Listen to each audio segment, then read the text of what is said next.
Hey YouTube, this is Crush1990, and today I have another Ashes Reborn deck. Again, built with PvE in mind, so just keep that in mind when going over this deck list. Things might change if you want to make it a more PvE or a PvP deck, but the things I play in here and the strategy behind the deck is primarily for going against the Chimera and all that other good stuff.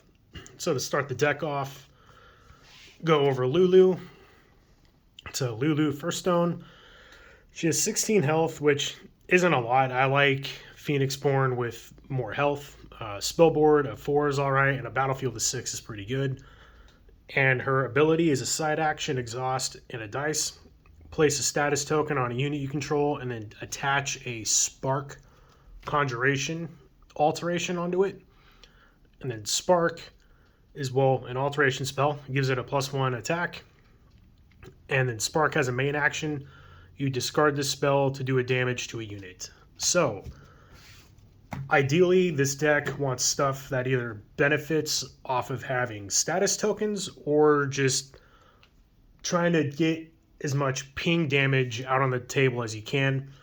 And something I've noticed against going against the Chimera is that you want your cards 2 for winning the Chimera, or getting as much damage out as possible to destroy as many of the aspects as possible. And Lulu is really, really good at that, and especially the strategy she brings is it almost feels like it's tailored for the PvE format. And I'll go about how we do all that. So as usual, we'll start with all the allies I'm running in the deck.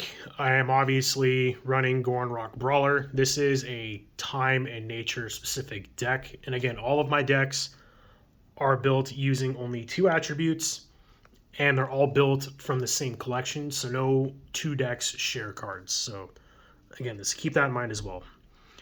Gornrock Brawler is a very big ally though, one of the biggest in the game. 4 attack, 5 health is insane. Cost 4 dice, which is pretty expensive, but again, it's well worth it with this ally. He has Brawl 1. So basically, whenever he attacks or blocks, if an ally or if a unit was destroyed during that, he gets a status token. And then you can main action and spend a die. And if there are 6 or more tokens of any type on this unit, that includes status, exhaustion, and wounds, you remove all of the tokens on him. So he can essentially attack twice. Just kind of keep that in mind. It's really awesome when it happens. I will say, though, it doesn't happen often, but when it does, it's pretty huge. I'm also running 3 Sleeping Bear. It's a 4 attack, 4 life unit that costs 2, but when it comes in, it puts an exhaustion token on itself. Not the biggest downfall in this deck. There's no way to remove the exhaustion token, but the point is that this is an ally that puts a token of some kind onto itself for cards like Survival of the Fittest, which this deck plays 3 of. So, big heavy hitter unit. It doesn't do anything, the round you play, but the next round, it just pummels the crap out of your opponent. And again, more units that place tokens on themselves when they come into play. Standard Bearer. Resourceful 1. Whenever it comes in, it places a status token on itself, and at the beginning of the player turn's phase, so at the start of each round, it gets another status token. And then it has Inspire 1. Whenever you declare it as an attacker, you choose a number of units up to the number of status tokens on this card, and give all of them +1 attack. So, just, again, it's really synergistic, especially with Lulu's ability, or just, on its own. There's a lot of ways to get that incremental, attack buff, and this is just an all-around great card for that as well. And to round off the allies, I am playing 3 Adept Duelist. I run this card strictly because, well, 1, it's in the dice type, and 2, it has Stalk. And against the Chimera, Stalk and Alert, in my just personal experience and opinion, are the 2 best abilities that allies can have. Stalk just says it can't be guarded against, so the Chimera cannot come in and block for an aspect. That is really key, because it seems to always happen when you don't want it to happen, is when the Chimera comes and blocks, and then End of the round comes and it places a red range token on the thing, and then it does its ultimate and it's all bad. This makes that to where it doesn't happen. There is disarm. It doesn't do anything at the moment, and I don't know if it does anything in the next expansion either, because all of the alteration spells that Chimera makes, I think, go on your things. But it's a 2-cost unit with stock, and it's an aggressive card. Not bad. Next are the 3 ready spells that I play. 2 books, and then Reinforce. I'll go over these in a minute.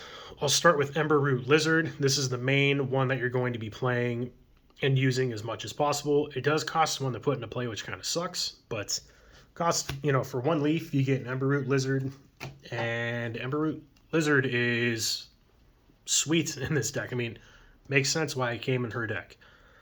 So it has 0 attack, 2 life, and when this is declared as an attacker, if it has 1 or more status tokens on it, which Lulu can make that happen, you add 1 to its attack value, and then you get to deal damage to a unit.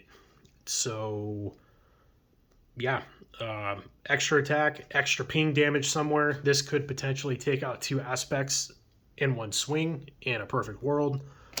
On top of having the spark conjuration on it, that's more added value.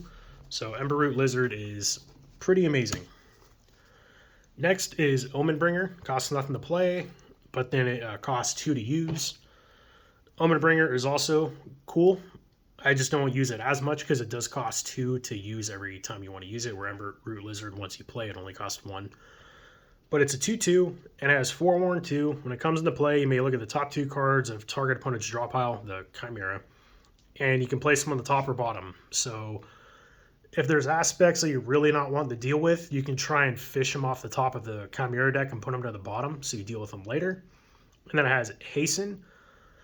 When it's declared as an attacker, if it has 1 or more status tokens on it, which it can with Lulu, I've given it the Spark Conjuration, you remove an exhaustion token from a ready spell you control. So removing exhaustion off of Ember Root Lizard, or the Reinforce is alright, or just off of its own ready spell.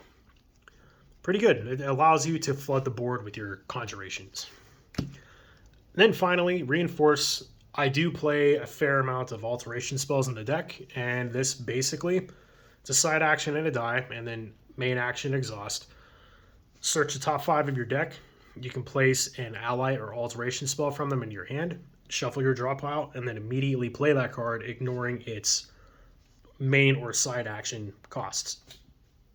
So this card's great. It's more card fixing, all that good stuff. Now we're going to go into the alteration spells that we play. 3 Ocean Gift and 3 Hunting Weapons. I really like Hunting Weapons. It essentially turns the frog die. So normally a frog can be spent to do a damage or something. It turns that into an alteration spell that gives +1 attack, and it gives the ally an ability to just do a damage when it's declared as an attacker. So it's a reoccurring frog die that gives a unit +1 attack. The only downside is it goes on an ally. It cannot be put on a conjuration. So no Ember Root Lizard or Omen Bringer, but that's fine. We have plenty of allies to put them on.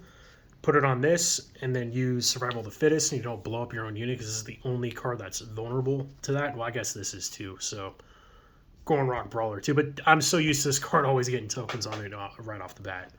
So, very good card. And then next is Ocean's Gift. Again, the side action, time die, +1 attack. When it comes into play, you fix 3 of your dice, and it also has Bestow 1. When it's declared as an attacker, place 1 status unit or status token on a unit you control. So, great thing for the standard bearer, or just Gorn Rock Brawler trying to get it up to its 6 token limit. This card's perfect for the deck. Now we're going to get into Lulu's main card, her character card. It's a Phoenix Barrage. This card's insane. This card is actually insane, especially in PvE.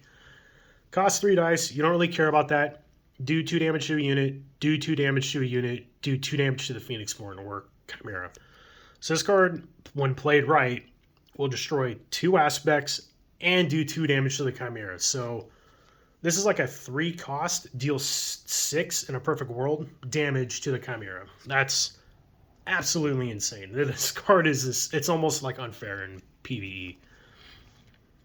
And then the like main card that I built the deck around, Survival of the Fittest. It's both main and side action. Costs 3 dice, and it says destroy all units with no tokens and no alterations on them. So that is why we play all the things that we play, and they kind of, go together. But it, when played right, if the Chimera has not drawn anything that makes it attack and it just reveals all of its stuff, you can play this, completely board wipe the Chimera, and then just get in with everything you have and just completely just attack the crap out of it. Last game I played, that actually happened, and I won the turn I played this card. So this card's great. It doesn't do damage. So stuff like Iron Scales, it just blows it up. It's a very, very good card. And then finally, one of my favorite time cards that I always cut it out of decks because it doesn't do anything. It's not an aggressive enough of a card. In this deck, it's perfect, though, because these are all side actions. It's Accelerate. It's a side action itself, costs the time die, draws you a card, fixes 2 of your dice, and then you get to play 2 additional side actions. So it allows you to play, both of these, use this ability, and on top of one of those. This card is perfect for this deck. It fits with the whole rush theme of trying to get all of these things out using Lulu. It is just, it's perfect for the deck, and I'm glad I finally found a deck to include it in. So anyway, that is my Lulu First Stone deck. It's very much just like a beatdown, mid-rangey style of deck. There's no real aggroness to it with playing a bunch of little units or conjurations. It is just play the beef and just outlast the Chimera and its aspects. And this deck does that incredibly well. It's also just a really fun deck to play too once it gets going. It has a lot of blowout turns where it just completely shuts the Chimera down. But yeah, again, this is, like I said, made with PvE in mind and made from one collection. I do own every expansion of this game, and all the decks that I have, I actually have 12 of them. They're all built, and they all have their own unique cards. Like I said, nothing is shared. I don't swap cards between decks. All of my decks could get better if I do that, but I like building decks like this and just having them all ready to go, and I can play them whenever I want. But yeah, hopefully this has been helpful for people. Deck building for this game can be pretty intimidating because it is so incredibly open. But once you kind of get like a theme and an idea, the card pool tends to dwindle down to what you need to use, and it can be pretty straightforward there. It's just being able to find that target can be difficult at the start. So yeah, anyway, I hope this has been helpful for people. I'd like to thank everyone who's subscribing recently. I appreciate it. I have more dead card game content coming up. I just need to get sleeves for the decks that I'm wanting to showcase. Honestly, it's kind of what's been keeping me. And yeah, I'm just going to end the video now before I keep rambling because I could easily do that. So anyway, make sure to like, comment, subscribe, and I'll catch you all later.